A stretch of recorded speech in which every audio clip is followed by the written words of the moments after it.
let's talk about the lion. The king of beasts.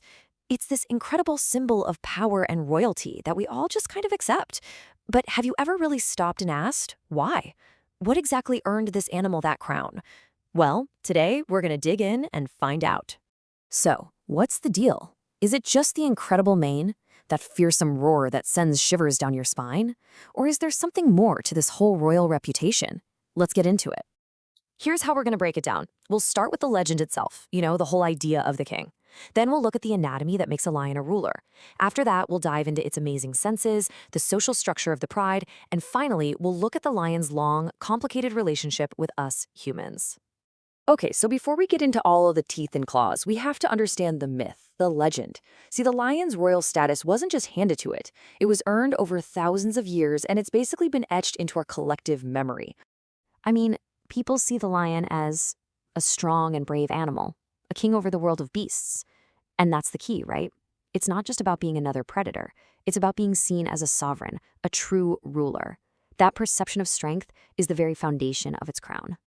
So what's actually backing up this reputation? Let's get into the hardware. I mean, if you're going to be king, you need the tools to rule. And believe me, the lion is incredibly well equipped.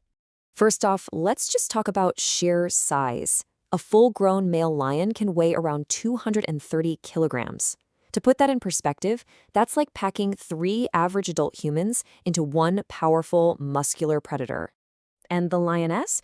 She's no lightweight either, coming in at about 150 kilograms.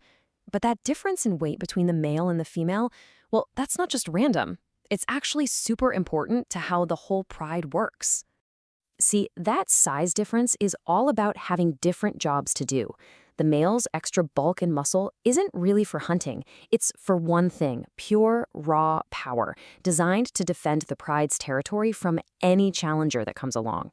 And the arsenal, whoa, it's just staggering.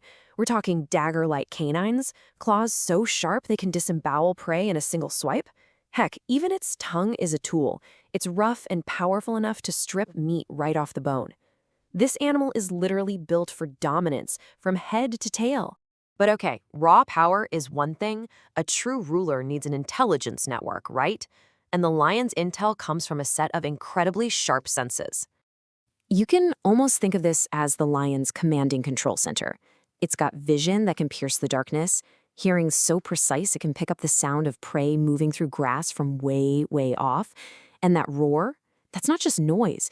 It's a declaration of ownership, a sonic fence that basically tells everyone for kilometers around, this is my kingdom. But here's where it gets really interesting. A king is nothing without a kingdom, right? And a lion's true power, it doesn't just come from its own strengths, but from its incredibly complex social structure, the pride. Inside the pride, everyone knows their job. There's this amazing division of labor. The male, with that thick mane that's part crown, part shield, he's the guardian. The lioness, who's sleeker and more agile, she's the hunter and the one who raises the next generation. Each one has a totally distinct and vital role. And that next generation, it starts right here. The Arabic word for them is ashbal, and these little cubs, they start out life so incredibly vulnerable. They're tiny, they're blind, and they are completely dependent. It's such a huge contrast to the power they're going to have one day. And let me tell you, their journey is a flat-out race for survival. After about a week, their eyes open. By 6 months, they're off their mother's milk. But the biggest test is yet to come, when they have to leave the safety of their home pride to go out and claim their own territory. It is a brutal, tough path from a vulnerable cub to a dominant king. Every single detail in a lion's design is there for a reason. Take that beautiful golden fur on the lioness. It's not just for looks, it's the perfect camouflage in the dry savanna grass. It lets her become almost invisible to her prey. She is the engine that keeps the entire kingdom fed. All right, for this last piece of the puzzle, we have to talk about the lion's oldest and, let's be honest, most challenging relationship, the one it has with us. And this is where the story of the king takes a really dramatic turn. For literally thousands of years, humans have been obsessed with lions. We've carved their pictures into stone, told epic stories about their power. But here's the crazy part. While we were admiring them, we were also driving them out. Their kingdom, which once stretched across continents, has been shrunk down to just a few scattered pockets in Africa and India. And this chart, wow, this chart tells such a complicated story. In the wild, a lion's life is tough, it's brutal, and it's often short, averaging only about 10 years. But in captivity, where they're protected from rivals and starvation, they can live more than twice as long. It really makes you wonder, what does a better life for a lion even mean?